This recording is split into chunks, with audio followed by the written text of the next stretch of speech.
오늘은 마태복음 16장 말씀 통해서 자기 부인이라는 제목으로 같이 은혜 나누겠습니다.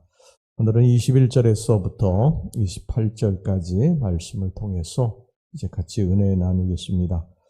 예수님께서 말씀하신 21절에서 28절까지의 말씀의 이 전후관계를 알기 위해서는 우리는 주님의 제자들이 주님께서 세상에 오신 목적에 대해서 잘못 생각하고 있었다고 하는 것을 기억을 해야 됩니다. 제자들은 예수님이 십자가에 달리시는 것으로 고민하실 때 자리 다툼을 했습니다. 누가 큰 자냐? 누가 높은 자리에 앉느냐? 이것이 그들의 주요 관심사였습니다. 베드로도 예수님이 십자가에 달려 죽으신다고 말씀하실 때에 절대 그런 일이 일어나서는 안 된다고 펄쩍 뛰었죠. 22절 말씀 보세요. 베드로가 예수를 붙들고 항변하여 이르되 주여 그리 마옵소서 이 일이 결코 주께 미치지 아니하리이다. 예수님께서 죽으심으로 십자가에서 죽으심으로 섬김과 사랑을 실천하러 오신 분이라는 사실을 그들은 전혀 모르고 있었던 것입니다. 그들은 예수님이 십자가에 못 박혀야 한다는 사실을 생각조차 할 수 없었습니다. 그들은 자신들이 한 봉사로 말미암아서 이 땅에서 명예를 얻고 보상을 받게 될 것만 생각을 했습니다. 그들은 참다운 그리스도인이라고 하는 것은 그리스도처럼 예수님처럼 고난을 통해서 완전하게 되어야 된다는 것을 그 당시만 해도 전혀 이해하지 못했습니다. 주님께서는 이런 제자들의 오해를 바로 고쳐주셨는데 첫째로 우리는 이 말씀에서 오늘 본문의 21절에서부터 28절까지의 말씀에서 그리스도를 온전히 따르려면 자기를 부인해야 된다. 십자가를 먼저 져야 한다고 하는 것을 기억해야 됩니다. 명심해야 됩니다. 우리는 보통 예수 믿으면 축복받습니다. 이것을 우리들의 어떤 이 신앙의 아주 중요한 명제처럼 그렇게 늘 생각하고 그것만 바라보고 살아갑니다. 물론 예수 믿으면 우리가 축복을 받아요. 조상들의 죄악으로부터 우리가 저주가 끊어지게 되고 하나님의 이 땅에서 주시는 그러한 영육의 축복을 받게 됩니다. 분명히 예수 믿으면 축복을 받아요. 그런데 이전에 우리가 예수 믿으면 축복받는 그 이전에 십자가를 져야 한다는 것은 생각하지 않습니다. 그는 우리가 생각해도 그것을 실천하려고 하지도 않고 그 십자가를 지는 것에 대해서 굉장히 두려워하고 또 그 십자가를 거부하고 그렇게 사는 것을 보게 됩니다.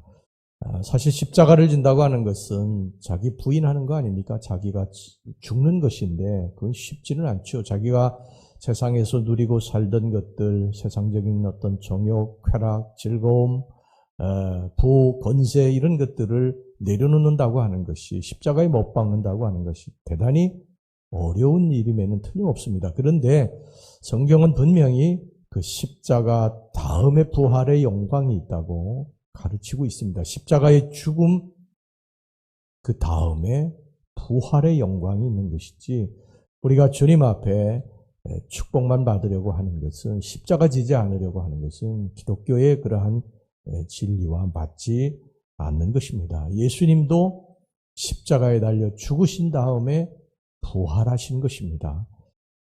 근데 우리는 죽지 못하죠. 죽지 않으려고 하죠. 성경에는 내가 죽어야 살 것이고 내가 낮아져야 높아질 것이라고 말씀을 하는데 버려야지 내가 얻게 될 것이라고 말씀하시는데 우리는 그걸 하지 않아요. 오늘 25절 말씀 보겠습니다. 누구든지 제 목숨을 구원하고자 하면 잃을 것이요 누구든지 나를 위하여 제 목숨을 잃으면 찾으리라. 이건 세상과는 다른 말씀이죠.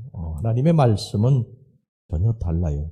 죽어야 산다는 것입니다. 섬겨야 높임을 받는다는 거예요. 교회에서도 가정에서도 직장에서도 모든 인간관계에서도 마찬가지입니다. 내가 죽어야 교회도 살고 내가 죽어야 가정도 살고 내가 죽어야 사람들과의 관계에서도 평화가 임하게 되는 줄로 믿습니다.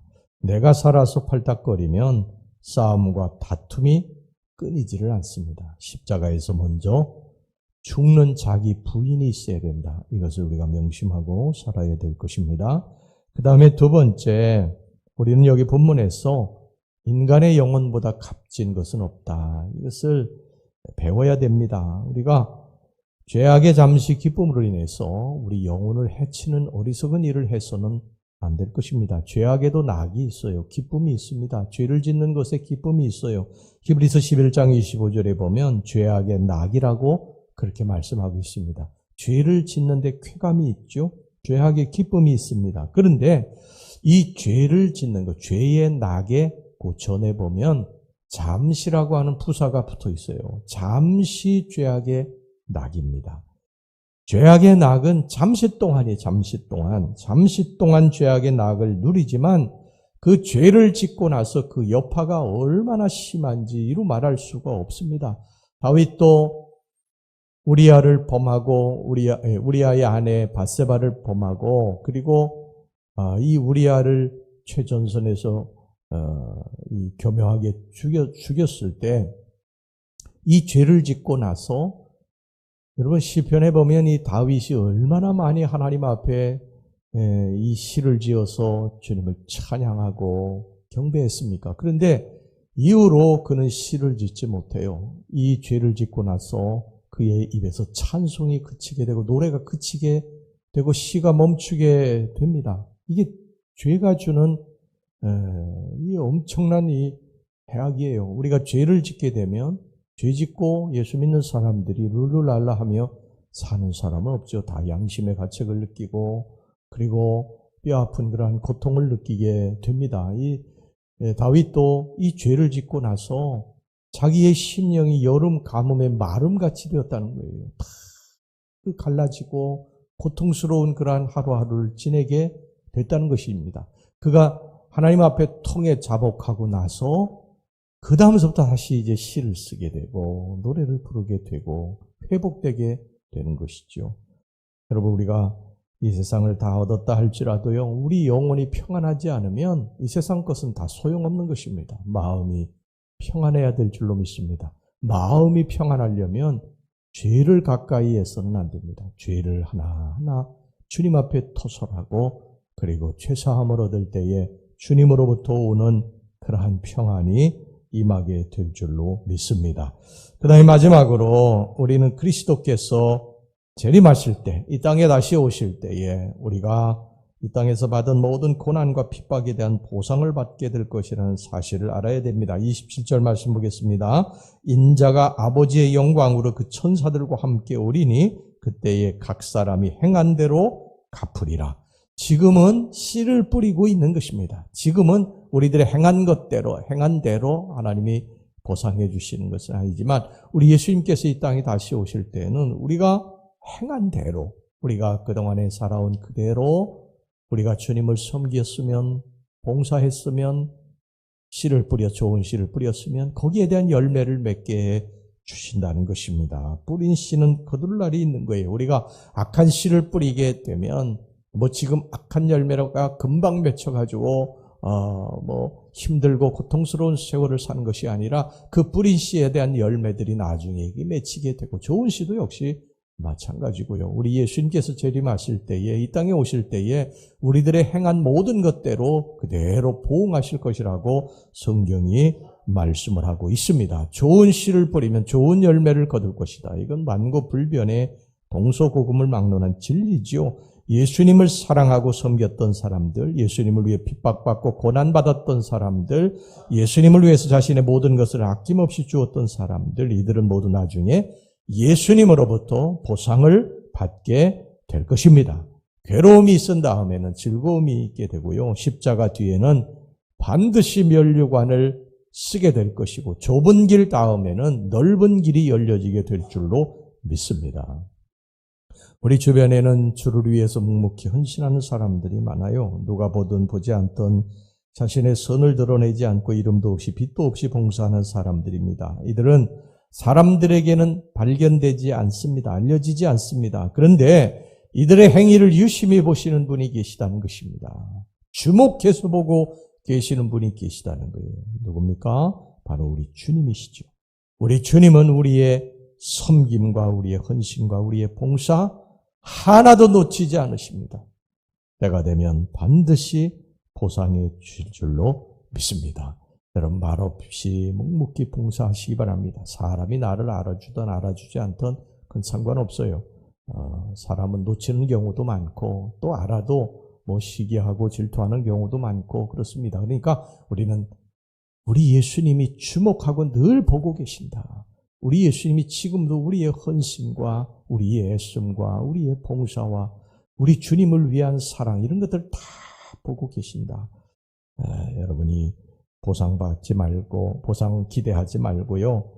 부지런히 섬기시고 주님 사랑하시기 바랍니다. 그러면 언젠가 주님이 때가 되면 갚아주신다고 성경이 말씀하고 있습니다. 할렐루야. 기도합시다. 하나님 아버지, 우리가 예수님을 온전히 따르게 해주시기를 원합니다. 나를 부인하고 십자가를 지고 부활의 영광만 저희들이 탐하지 않게 해주시고 십자가를 먼저 지고 내가 먼저 십자가에서 죽게 해주시기를 원합니다. 아버지, 우리가 죄를 짓고 우리의 영혼이 피폐해진 어리석음을 범치 않게 해주시기를 원합니다.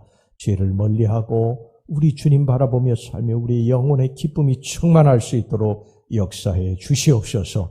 주님이 재림하실 때 이 땅에 다시 오실 때 우리들의 헌신과 우리들의 애씀과 우리들의 봉사, 우리 주님을 향한 사랑은 반드시 보상받을 것이라고 성경이 말씀하고 있사오니 사람이 나를 몰라줘도 주님만 바라보며 언제나 이 섬김의 길을 걸어가게 주시옵소서. 예수님의 이름으로 기도하옵나이다. 아멘.